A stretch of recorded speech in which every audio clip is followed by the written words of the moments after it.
आज बीजक कथा के इस क्रम में हम सभी चर्चा करेंगे 19वीं रमैनी पर। अनहद अनुभव की करी आशा, ई विपरीत देखहु तमाशा। यह तमाशा देखहु रे भाई, जहाँ शून्य तहाँ चली जाई। शून्य ही बंछे शून्य ही गयऊ, हाथा छोड़ी बेहाथा भयऊ। संशय सावज सकल संसारा, काल अहेरी सांझ सकारा। सुमिरन करहु राम का, काल गहे हैं केश। ना जानो कब मारी हैं, क्या घर क्या परदेश। साहिब कहते हैं अनहद अनुभव की करी आशा, कि लोग अनाहत नाद के अनुभव से कल्याण की आशा करते हैं। यह उल्टा तमाशा तो देखो। ऐसा माना जाता है कि जो अनहद नाद है, अनाहत नाद, उसे अगर सुना जाए तो मोक्ष मिल जाएगा, मुक्ति मिल जाएगी। वो ब्रह्म ध्वनि है, परमात्मा की ध्वनि। साहब कहते हैं कि बहुत से लोग ऐसी आशा करते हैं, ऐसी कल्पना करते हैं कि यदि हम अनहद नाद को सुन लिए तो हमारा बेड़ा पार हो गया। पर साहब कहते हैं यह उल्टा तमाशा है। अनहद नाद है क्या? क्या वो सच में ब्रह्म ध्वनि है? क्या वह परमात्मा की आवाज है? और परमात्मा की आवाज हम अपने भीतर कैसे सुन ले रहे हैं? अपने ही भीतर हम उसे कैसे सुन पा रहे हैं? साहब कहते हैं ये उल्टा तमाशा है, ये कोई अनहद नाद नहीं है। हालांकि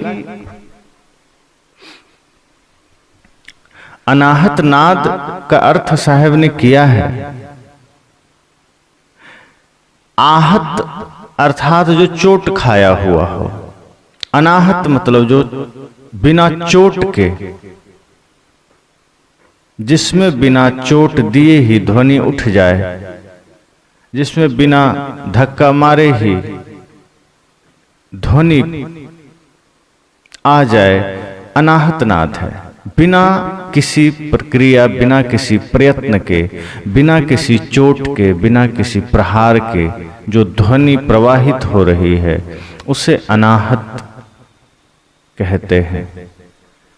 अब योगी लोग ऐसा मानते हैं कि जब हम अपने दोनों कानों को बंद करते हैं, उसके बाद जो ध्वनि सुनाई देती है, गनगनाहट की ध्वनि, वही अनाहत नाद है।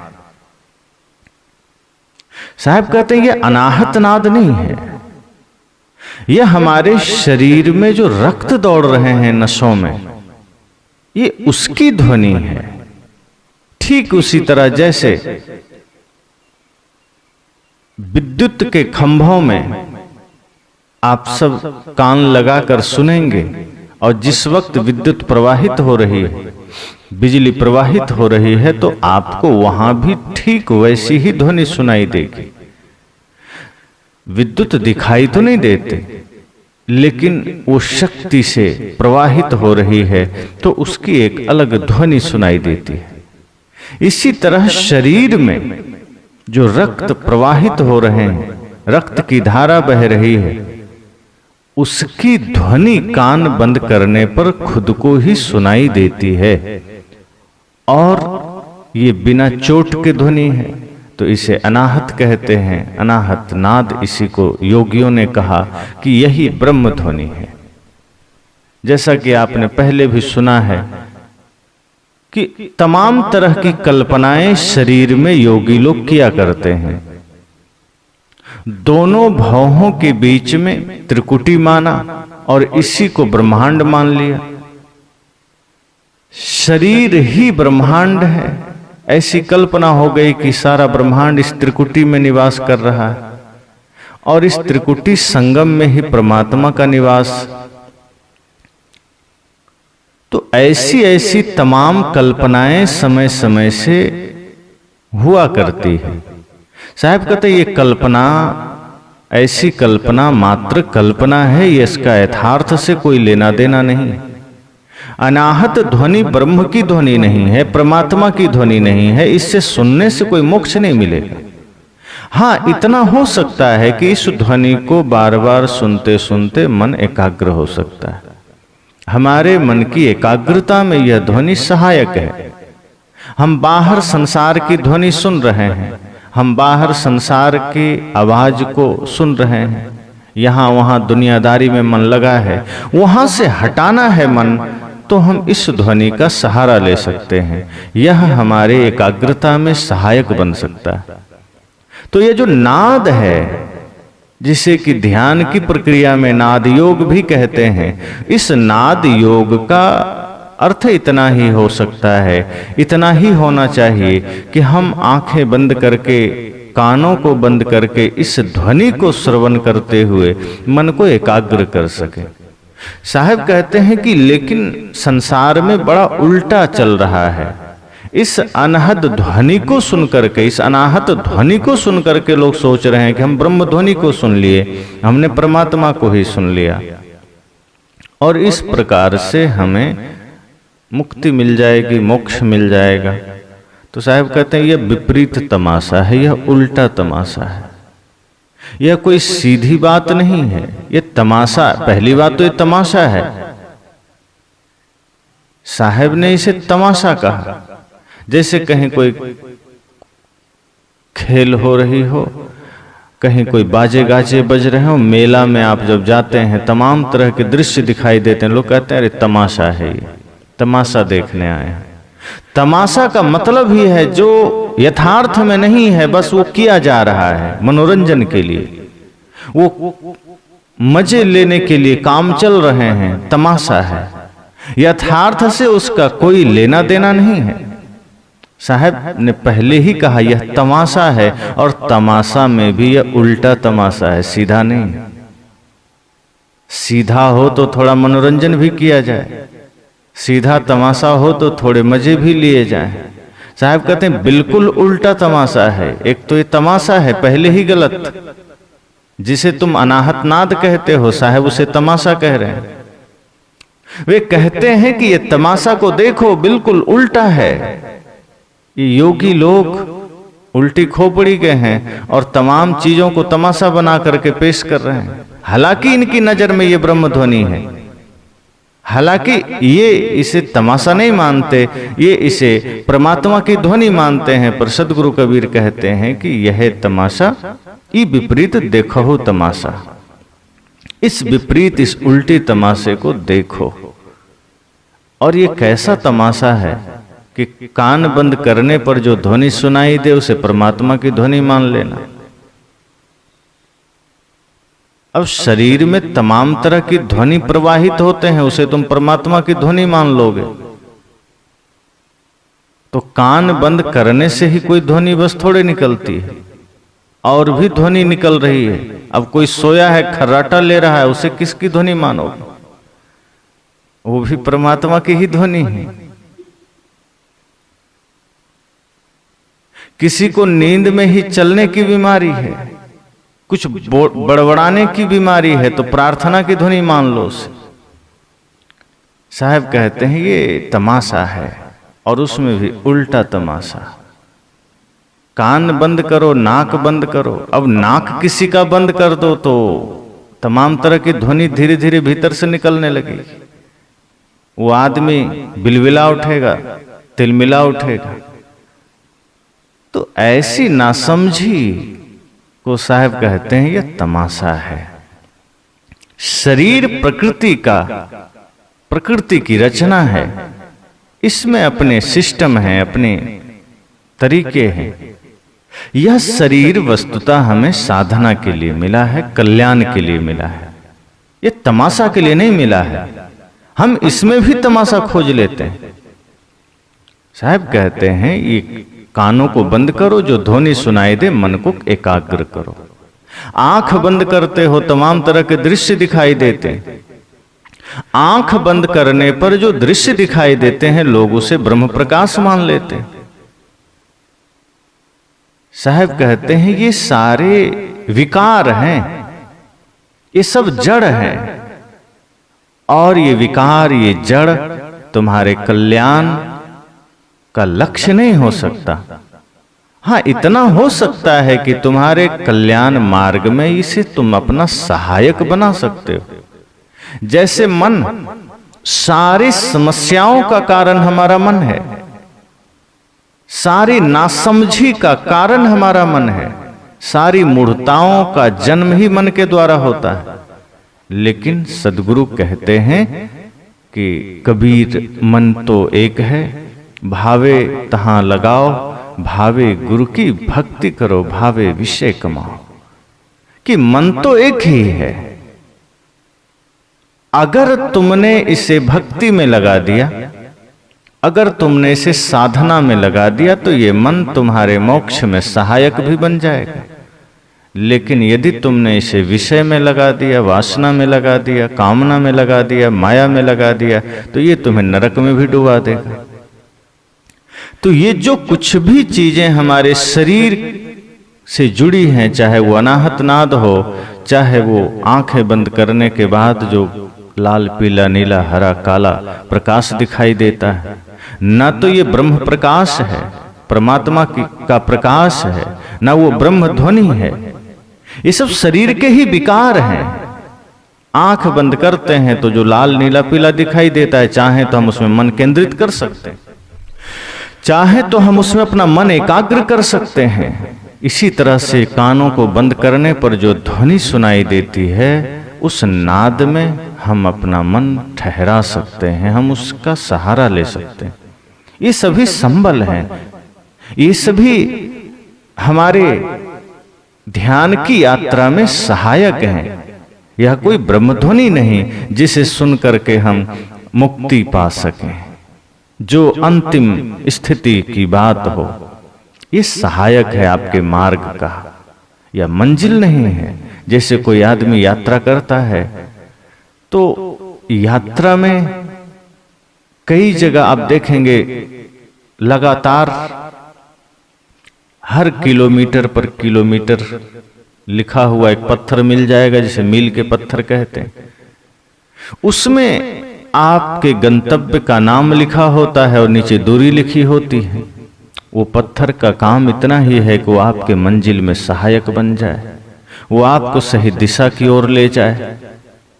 इसी तरह से ये जो ध्वनियां हैं, ये जो प्रकाश हैं, ये हमारे मुक्ति के मार्ग में मील के पत्थर बन सकते हैं, अगर हमने इसका सदुपयोग किया, अगर हमने इसका उपयोग मन को शांत करने में किया, मन को एकाग्र करने में किया।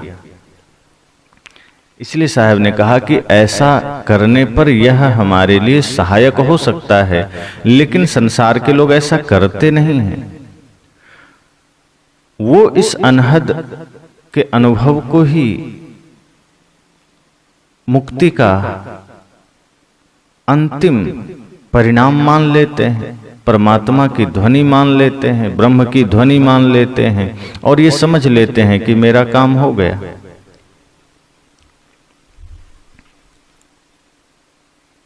अब कान के छिद्रों को बंद कर जो ध्वनि हम सुने, वो इतना ही है कि हमारे रक्त दौड़ रहे हैं शरीर में, नसों में, वो ध्वनि कर दे रही है, उससे ध्वनि उत्पन्न हो रही है, वो कोई अनाहत नाद नहीं है। तो सद्गुरु ने यहां हठयोगियों की उल्टी बुद्धि का तमाशा कहा है। बिना आघात के शब्द ध्वनि आदि का पैदा होना ही असंभव है। विश्व में कहीं भी स्वर्ण शब्द एवं ध्वनि के पैदा होने का कारण है चोट एवं आघात। तो शरीर के नसों में किसी प्रकार की क्रियाशीलता, गति आदि से ही उनमें झनकारें उठती। ऊपर से कोई चोट तो नहीं पड़ती, लेकिन उसमें क्रिया हो रही है।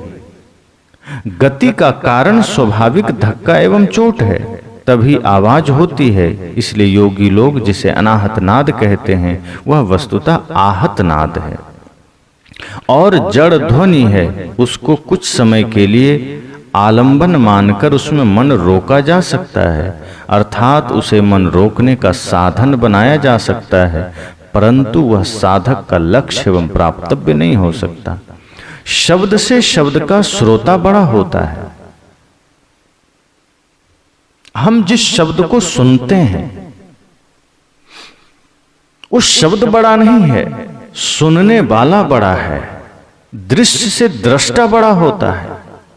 जो कुछ भी हम देखते हैं वह बड़ा नहीं है, देखने वाला बड़ा होता है। जिन चीजों को हम अनुभव करते हैं वो चीजें बड़ी नहीं है, अनुभव करने वाला बड़ा है। इसलिए साहब कहते हैं जिस ध्वनि को हम सुनते हैं वह हमसे बड़ी थोड़े हो जाएगी, वो परमात्मा की ध्वनि नहीं हो जाएगी। सदैव श्रोता बड़ा होगा, सुनने वाला बड़ा होगा, शब्द बड़ा नहीं होगा। हाँ, सुनाने वाला बड़ा हो सकता है, सुनने वाला बड़ा हो सकता है, शब्द बड़ा नहीं होगा। इसलिए साहब ने कहा, मैं तो ही पूछूं पंडिता, शब्द बड़ा की जीव। इसी बात को पुष्ट करने के लिए साहब ने कहा है, वस्तुतः शब्द से उसका श्रोता जीव बड़ा है।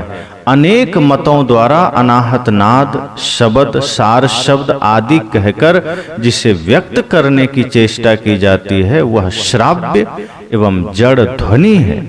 इससे ऊपर उठकर अपने चेतन स्वरूप में स्थित होना साधक का परम लक्ष्य है। स्वाभाविक है, बहुत से मतपंथ में, बहुत से संप्रदायों में अनाहत नाद, शब्द, सार शब्द आदि कहकर बहुत सी चीजों को व्यक्त किया जाता है। कबीर पंथ में ही बहुत से लोग हैं जो सार शब्द की बात करते हैं, जो मूल ज्ञान की बात करते हैं। यद्यपि उनके पास साधारण ज्ञान भी नहीं होता, लेकिन वो मूल ज्ञान लिए बैठे होते हैं। आदमी जैसे संसार में कोई काम होता है तो उसका टेंडर होता है। सड़कें बननी हो, पुल बनना हो तो सरकार उसका टेंडर निकालती है, फिर एक कंपनी उसका पूरा टेंडर ले लेती है, ठेका ले लेती है। ऐसे ही विभिन्न संप्रदायों के कुछ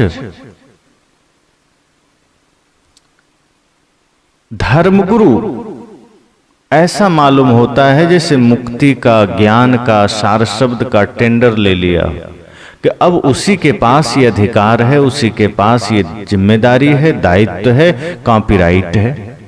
अब वो चाहे तो ही मूल ज्ञान आपको मिल सकता है, वो चाहे तो ही सार शब्द आपको मिल सकता है, और वो चाहे तो ही मुक्ति का टिकट आपको मिल सकता है। दूसरे किसी के पास चले गए तो ना मूल ज्ञान मिलेगा, ना सार शब्द मिलेगा, ना मुक्ति मिलेगी। तो ऐसे ऐसे लोग भी अपना दुकान लेकर बैठे हैं और तमाम तरह के टिकट बांटते हैं कि मेरे पास मूल ज्ञान है, मेरे पास सार शब्द है।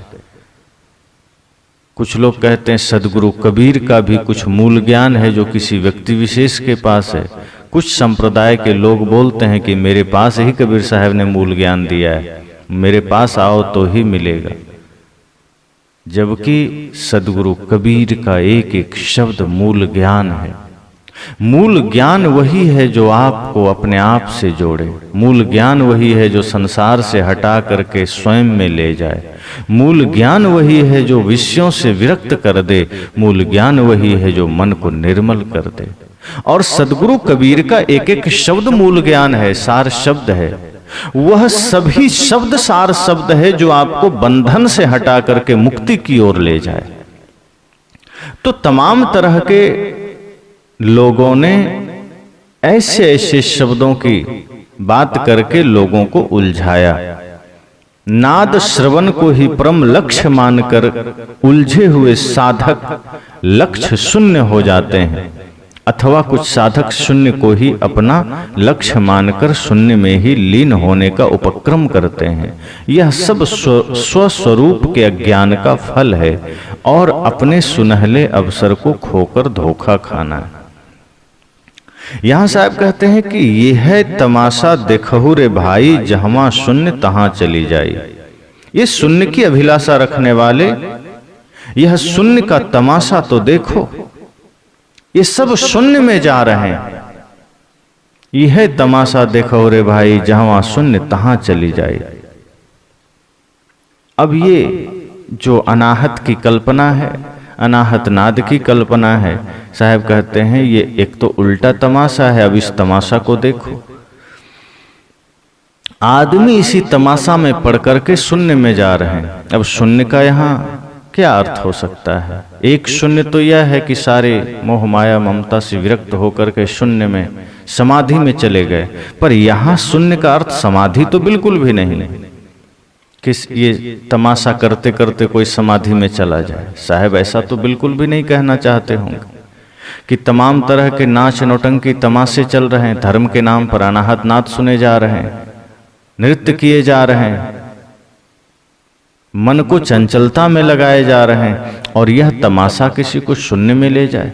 तो शून्य का अर्थ यह हो सकता है जो खोखला हो जा रहा है, जो मूल ज्ञान से, मूल सिद्धांत से, आत्म शांति रूपी ज्ञान से जो दूर जा रहा है, शून्य में जा रहा है, कपोल को बिल्कुल कोरा में जा रहा है, खाली में, जहां कुछ भी नहीं है। तो ऐसे लोग शून्य में चले जा रहे हैं। साहब कहते हैं कि यह तमाशा करते करते लोग तमाशा भी बन जा रहे हैं।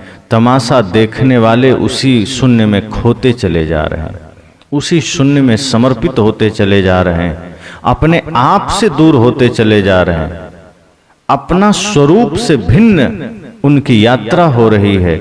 इसलिए आगे साहब कहते हैं शून्य ही बंछे शून्य ही गयो। ये शून्य की बंछे अर्थात अभिलाषा, वांछा शब्द है। साहब कहते हैं शून्य ही बंछे शून्य ही गयो। अब शून्य की अभिलाषा है, शून्य में जा रहे हैं। जिस चीज की कामना करेंगे धीरे धीरे मन वहां चला जाता है, धीरे धीरे मन वहां पहुंच जाता है।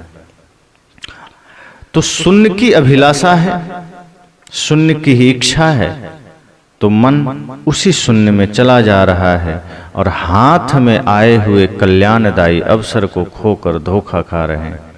अब जो मनुष्य जीवन का अवसर मिला, जो मनुष्य जीवन का समय मिला, यह एक बहुत सुनहरा समय है। सोचिए इतने लाख खानियों में मनुष्य जीवन कितना सौभाग्यशाली है, लेकिन हम इसे इतना लापरवाही और बेहोशी में जी रहे हैं कि कदम कदम पर हम पाप किए चले जा रहे हैं, अधर्म किए चले जा रहे हैं। साहब कहते हैं शून्य ही बंछे शून्य ही गयो। शून्य की अभिलाषा किया तो तुम शून्य में चले गए और हाथा छोड़ बेहाथा भयो। ये मोक्षदायी कल्याणदायी मनुष्य जीवन तुम्हें मिला, लेकिन तुम इसे लगा दिए कल्पना में, शून्य में। शून्य अर्थात कल्पना, जहां कुछ भी नहीं है, सिर्फ कल्पना है, अनुमान है। और अनुमान कल्पना में जब लगा दिया मन को, तो समझ लेना ये शरीर व्यर्थ में चला गया। कल्पना है बाहर कोई भगवान है, कल्पना है बाहर कहीं स्वर्ग है, कल्पना है कोई भोग मोक्ष देने वाला कहीं कोई बैठा है। साहब कहते हैं कल्पना है, और इस कल्पना की तुमने इच्छा किया, तुम इसी कल्पना में चले गए। बाहर की सारी पूजाएं कल्पना मात्र है, सारे भगवान की कल्पना करना। शून्य में जाना है, अपने भीतर स्वयं में परमात्मा को न देखना, स्वयं अपने स्वरूप को न पहचानना, मैं कौन हूं यह न जानना। साहब कहते हैं इससे विपरीत तुम जहां भी संसार में जाओगे, शून्य में जाओगे, कल्पना में जाओगे, अनुमान में जाओगे। और ये संसार अनुमान और कल्पना में चल रहा है। कहीं किसी भगवान की कल्पना है, कहीं स्वर्ग का अनुमान है, कहीं शांति का अनुमान है। और बाहर जहां भी स्वर्ग की कल्पना हो, चाहे शांति का अनुमान हो, साहब कहते हैं शून्य में जाना है। और ऐसा करके हम अपने मनुष्य जीवन को खो रहे हैं। ऐसा करके हम अपने सुनहरे अवसर को गंवा रहे हैं। ये हाथ में आया हुआ मुक्ति का साधन हम इसे खोते चले जा रहे हैं। यह जीवन मुक्ति का साधन है, इसे व्यर्थ में न गंवाओ, इसे पाप में न गंवाओ। अब कल्पना की लड्डू हम खा रहे हैं, किसी ने कह दिया पूजा करने, किसी ने कह दिया ध्यान करने, बाहर हम अनाहत में ध्यान लगा रहे हैं, बाहर हम किसी भगवान की कल्पना में बैठे हैं, बाहर हम किसी परमात्मा से वरदान पाने की उम्मीद में बैठे हैं। साहब कहते हैं ये सारी कल्पनाएं धरती पर चलती है और ये सब करके तुम अपने मनुष्य जीवन को खो रहे हो।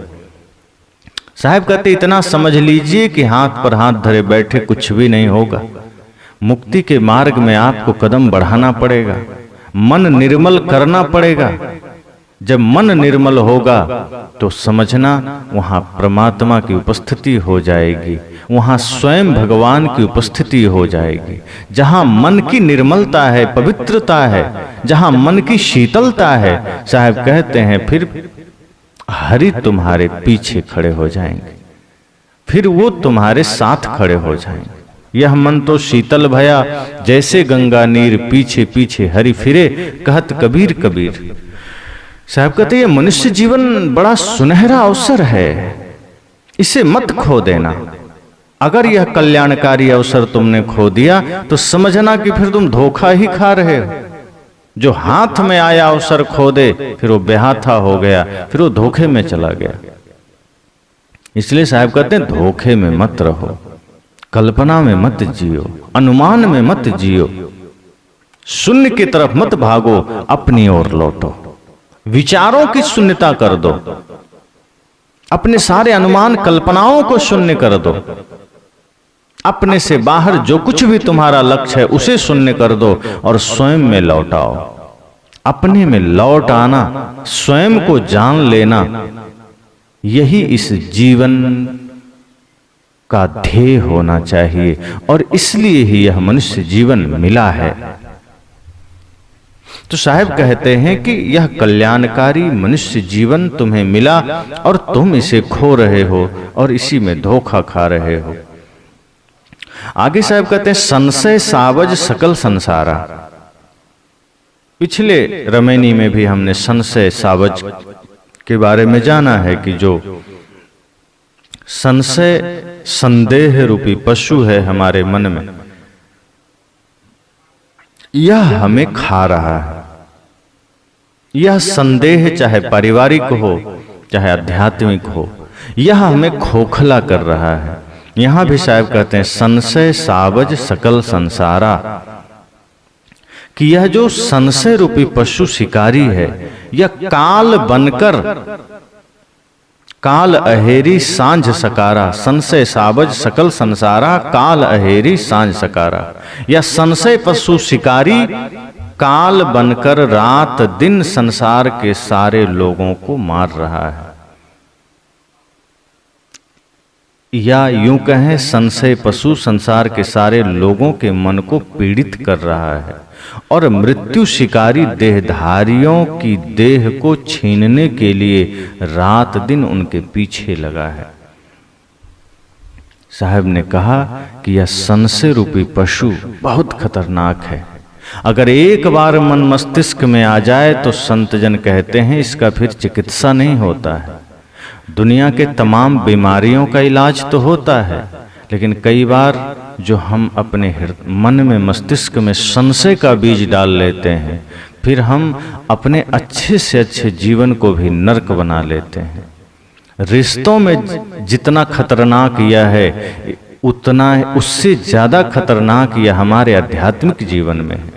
क्योंकि जैसे ही हम संदेह में उतरते हैं तो अच्छी चीजें बुरी और बुरी चीजें अच्छी लगने लग जाती है।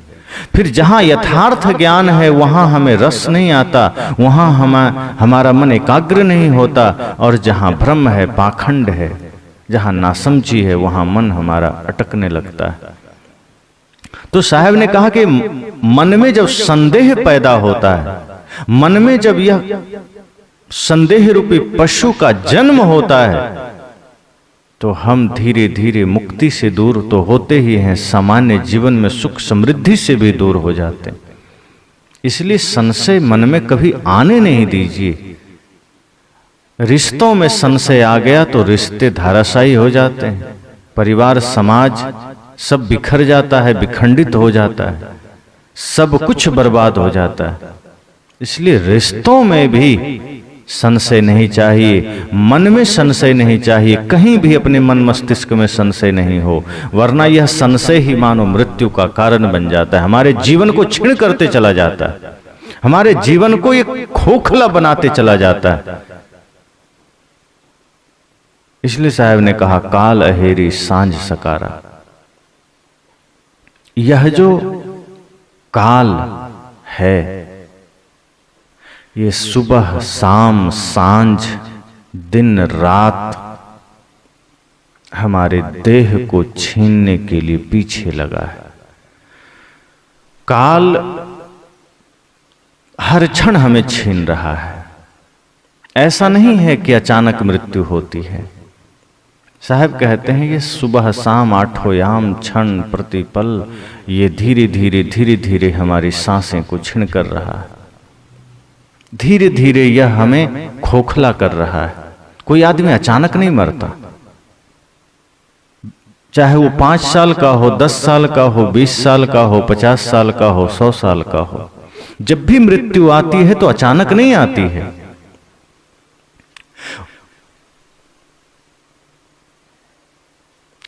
भजन में कहा है उम्र देख पल पल घटी जा रही है, निकट मौत छिन छिन चली आ रही है। उम्र देख पल पल घटी जा रही है, निकट मौत छिन छिन चली आ रही है। समझ ले तू बंदे इशारा घड़ी का, नहीं है भरोसा जरा जिंदगी का। समझ ले तू बंदे इशारा घड़ी का, नहीं है भरोसा जरा जिंदगी का। कहा उम्र देख पल पल घटी जा रही है। ऐसा नहीं है कि अचानक मृत्यु आती है, एक एक क्षण हमारी उम्र घट रही है, एक एक क्षण मृत्यु हमारे आयु को छीन कर रही है। साहब कहते हैं ये जो काल है ये सुबह शाम दिन रात हमारे शरीर को, हमारे आयु को, हमारी उम्र को छीन कर रहा है। इससे पहले कि काल हमें पूरा छीन कर दे, जागृत हो जाओ और आत्म कल्याण का काम कर लो। मृत्यु अचानक नहीं होती है, धीरे धीरे धीरे धीरे यह हमें खा रही है। यह शिकारी है, यह काल है। कब हम इसके गाल में चले जाएं पता नहीं, पर यह प्रक्रिया जन्म से ही शुरू हो जाती। जिस दिन बालक शिशु रूप में मां के गर्भ में आता है, जिस दिन इंसान मां के गर्भ में आता है, समझ लो उसी दिन से उसकी आयु घटनी शुरू हो जाती। उसी दिन से उसको मृत्यु घेरना शुरू कर देता है। एक एक दिन एक एक पल उसका खत्म होने लगता है। इसलिए साहब कहते हैं सुमिरन करो राम का। हे मनुष्य तू अपने अंतरात्मा राम का स्मरण कर, सुमिरन कर। काल गए हैं केस, मृत्यु ने मानो तुम्हारा चोटी पकड़ रखा है, तुम्हारा केस, तुम्हारा बाल पकड़ रखा है। अब घर में हो या प्रदेश में पता नहीं वह कब तुम्हें मार गिराए, कोई जानता थोड़े। लोग आंकड़ा देते हैं, एक्सीडेंट में इतने लोग मरे, सांप के काटने से इतने लोग मरे, जहर खाने से मरे, आत्महत्या से मरे, अन्य बीमारियों से अस्पताल में मरे। लेकिन आंकड़ा अगर निकाला जाए तो सबसे अधिक मृत्यु लोगों के घर में ही होती है, बिस्तर पर होती है। साहब कहते हैं घर हो, बाहर हो, देश हो, प्रदेश हो, कहीं भी हो, काल ने हमारी चोटी को पकड़ रखा है, हम कहीं भाग नहीं सकते। आदमी मृत्यु से भागने की चेष्टा बहुत करता है, सब कुछ सुन लेता है, सब कुछ जान लेता है, सब कुछ बर्दाश्त है, लेकिन मृत्यु की कल्पना से भी घबरा जाता है। साहब कहते हैं सुमिरन करो, समय कम है, राम का सुमिरन करो, अच्छे काम करो, नेक काम करो, कुछ धर्म की कमाई करते चलो, कुछ पुण्य की कमाई करते चलो। पता नहीं ये शरीर दोबारा मिले न मिले, और फिर इस शरीर का करोगे क्या? जो शरीर राख ही हो जाना है, मिट्टी ही हो जाना है, उसे बचाकर क्या करोगे? अच्छा है कि इसे सेवा में लगाओ, अच्छा है इसे धर्म में लगाओ, कल्याण में लगाओ, किसी दीन दुखी के सहायक बन जाओ।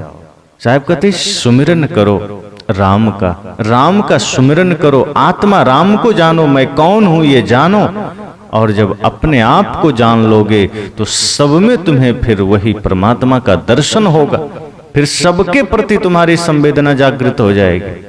वरना आज इंसान इतना संवेदनहीन हो गया कि अपने अलावा किसी और के सुख समृद्धि का ख्याल भी मन में नहीं उठता, बल्कि अपने से अलग कोई भी हो, अपना पराया, सबके प्रति वो संवेदनहीन आदमी इतना ही सोचता है कि अगर उसे भी धक्का देना पड़े तो धक्का दे के आगे निकल जाएंगे, किसी और को भी रौंदना पड़े तो रौंद कर आगे बढ़ जाएंगे। और इतना ज्यादा आदमी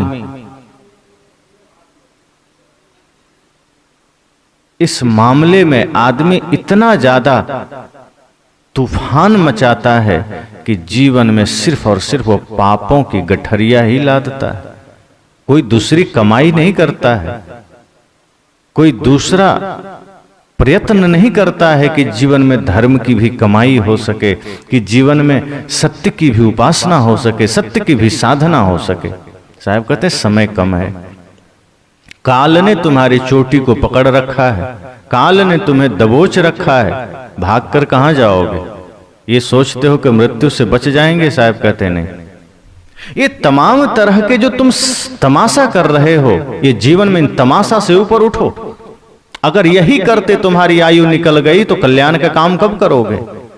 ये अनाहत, ये ज्योति, ये बिंदु, ये बाहर का ध्यान, ये शब्द, सार शब्द की कल्पनाओं से ऊपर उठो। ये सारे शून्य, ये सारी कल्पनाओं में तुमने अपना समय गंवा दिया, तुमने अपना आयु गंवा दिया। धीरे धीरे तुम उसी संशय, उसी कल्पना, उसी आडंबर में चले जा रहे हो, स्वयं को खोते चले जा रहे हो, और तुम्हें पता भी नहीं चलता कि इधर काल तुम्हें खोखला कर रहा है। धीरे धीरे वो तुम्हें कमजोर कर रहा है, और एक समय ऐसा आएगा कि काल अचानक मारसी ज्यों तीतर को बाज, कि अचानक काल मार देगा, जैसे बाज तीतर को मार देता है झपट्टा मारकर। साहब कहते हैं इसी तरह काल अचानक मारसी, ना जानो कब मारी हो क्या घर क्या प्रदेश, पता नहीं कब वह काल हम पर आक्रमण कर दे। इसलिए साहब कहते हैं कि सजग हो जाइए, जागृत हो जाइए, सावधान हो जाइए। प्रतिपल प्रतिक्षण मृत्यु सिर पर खड़ी है। काल खड़ा सिर ऊपरे तय जाग बिराने मीत, जाका घर है गैल में सोकस सोवे निश्चिंत। ये तमाम तरह के प्रपंचों में, माया में, आडंबर में, वासना के गली में तुम्हारा घर है, और तुम निश्चिंत कैसे रह सकते हो? चारों ओर से तुम्हें न जाने कितने संसार की चोटें लग रही है, दुनिया भर के तमाम माया के प्रहार तुम पर हो रहे हैं, तुम निश्चिंत कैसे हो सकते हो? और ऊपर से काल तुम्हारे सिर पर खड़ा है। साहब कहते हैं जाग जाओ, होश में आ जाओ, इससे पहले कि मृत्यु तुम्हें खोखला कर दे, इससे पहले कि मृत्यु तुम्हें नष्ट कर दे, ये तुम्हारा शरीर तुमसे छीन ले, इस शरीर का सदुपयोग कर लो। इस शरीर से कुछ धर्म का काम कर जाओ, इस शरीर से कुछ परमार्थ का काम कर जाओ। अपने लिए तो सभी जीते हैं, स्वार्थ के लिए तो सभी जीते हैं, परमार्थ के लिए जो जी लिया समझना इस धरती पर वो उसी ने जीवन जिया है, बाकी तो घसीट कर चला है। जीने जीने में फर्क है। एक है किसी दूसरे की सेवा करके जीना, किसी और को भोजन देकर खाना, किसी और के आंसू पोंछ कर खुश होना, और एक है दूसरे के आंसू का कारण बन जाना, दूसरे के भूखमरी का कारण बन जाना, दूसरे के गरीबी का कारण बन जाना, दूसरे की लाचारी का कारण बन जाना। साहब कहते हैं ऐसे लोग धरती का सबसे बड़ा भार है, और ऐसे लोग भयंकर पापी हैं, और इन्हें फिर नरक के सिवा कुछ नहीं मिलता। काल तो सबके जीवन में आता है, पर साहब ने कहा है कि एक सिंहासन चढ़ चले, एक बंधे जात जंजीर। एक सिंहासन में बंध कर जाता है, सिंहासन पर चढ़कर जाता है, एक जंजीर में बंध कर जाता है। इसलिए साहब कहते हैं कि अनहद का अर्थ हद रहित व्यापक भी होता है। सदगुरु कहते हैं अनहद अनुभव की करी आशा, अर्थात अपनी आत्मा की व्यापकता के अनुभव की आशा करते हैं जो कभी पूरी होने वाली नहीं है। या किसी को अनुभव नहीं होता कि मैं स्वतंत्र परिपूर्ण व्याप्त हूं। सदगुरु कहते हैं कि ई विपरीत देखो तमाशा, यह उल्टा तमाशा है। आत्मा व्यापक है, यह महिमा परक कथन है। इसका अर्थ है आत्मा सर्वोच्च तत्व है। कबीर साहब ऐसी बातें नहीं मानते हैं जो अनुभव की कसौटी पर खरी नहीं उतरती। आत्मा कभी काल में, आत्मा सभी काल में विद्यमान रहती है, यह तो ठीक है, किंतु नित्य वस्तु अक्षुण्ण रहती है, किंतु एक परिनिष्ठित आत्मा सर्वत्र व्याप्त है। यह न अनुभव का विषय है और न व्यवहारिक है। ऐसी अवधारणा करना अपनी आत्मा को शून्य में भटकाना है। मैं साक्षी शुद्ध चेतन हूं, यह आनुभविक स्थिति ही तथ्यपूर्ण है। सदगुरु हठयोग और नाद श्रवण आदि दृश्य भाषों तथा व्यापकवाद के भ्रम से साधक को हटाकर उसे सहज राम का स्मरण बताते हैं। उनका राम अपना शुद्ध चेतन स्वरूप है। वे साधकों को सावधान करते हैं कि तुम भ्रम में मत रहो। जीवन का कुछ ठिकाना नहीं, घर में, वन में, देश में, विदेश में कहीं भी काल आ सकता है।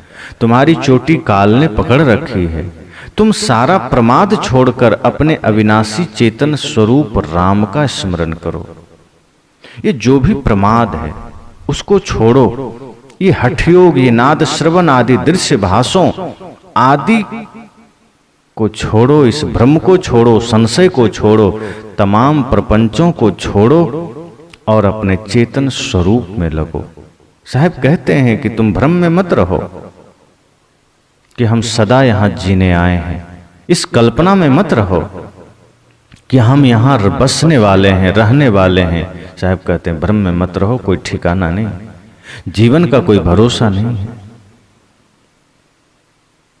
मृत्यु कब, कहां, किस क्षण आ जाए, वन में, घर में, बाजार में, घर के बाहर, घर के भीतर, किसी भी क्षण, बचपने में, किशोरा में, जवानी में, बुढ़ापा में, कोई जानता नहीं। कहीं भी आ सकता है, कभी भी आ सकता है। और इससे पहले कि यमराज आए, इससे पहले कि मृत्यु उठाने आ जाए, हमें अपने स्वरूप को जान लेना है, हमें परमार्थ कर लेना है, धर्म कर लेना है, पुण्य की कमाई कर लेना है। इसलिए सदगुरु कबीर का यह पद कि अनहद अनुभव की करी आशा, ई विपरीत देखहु तमाशा, यह तमाशा देखो रे भाई, जहां शून्य तहां चली जाई। एक तरह से साहब ने समस्त कल्पनाओं के द्वारा जो हम मोक्ष चाहते हैं, समस्त अनुमान के द्वारा जो हम शांति चाहते हैं, और ऊपर से संशय में जो हमारा जीवन चल रहा है, संदेह में जो हमारा जीवन चल रहा है, गलतफहमी में जो हमारा जीवन चल रहा है, भ्रांति में जो हमारा जीवन चल रहा है, साहब कहते ये सारे संशय का त्याग कर दो, ये बाहर की तमाशा का त्याग कर दो, ये बाहर की कल्पना का त्याग कर दो। कल्पना से कभी मोक्ष नहीं मिलता है। कल्पना आदमी को खोखला कर देता है, अनुमान आदमी को खोखला कर देता है, वहां सत्य का कोई किरण नहीं है। इसलिए इस पद के माध्यम से साहब ने कहा कि अनहद आदि की कल्पना करके तुम जो मोक्ष चाहते हो, ये मोक्ष वैसे नहीं मिलता। मोक्ष मिलता है मोह के क्षय से, मोक्ष मिलता है वासना मुक्ति से, मोक्ष मिलता है पूर्ण निर्मलता से। जब मनसा वाचा कर्मणा हम पूर्ण निर्मल हो जाते हैं तब मोक्ष घटित होता है। इसलिए समस्त कल्पनाओं से ऊपर उठिए, तमाम तरह के अनुमान से ऊपर उठिए, भ्रांति से ऊपर उठिए, संदेह से ऊपर उठिए, क्योंकि जीवन का कोई ठिकाना नहीं। काल ने हमारी चोटी पकड़ रखा है, ऐसा नहीं उसे पकड़ना पड़ेगा। जिस दिन से व्यक्ति गर्भ में आया, काल उसी समय साथ हो जाता है, वहीं से वो चोटी पकड़ लेता है। और एक समय ऐसा आता है जब वो अपने मुख में उसे समा लेता है। इसलिए काल गहे हैं केस, न जाने कब मारी हो क्या घर क्या परदेश, न जाने ये मृत्यु कब आ जाए, न जाने ये जीवन का दीपक कब बुझ जाए, कोई नहीं जानता। इसलिए हम सबको सजग रहना है, सावधान रहना है। इस 19वीं रामायणी से हम सबको यही सीख लेनी है बस।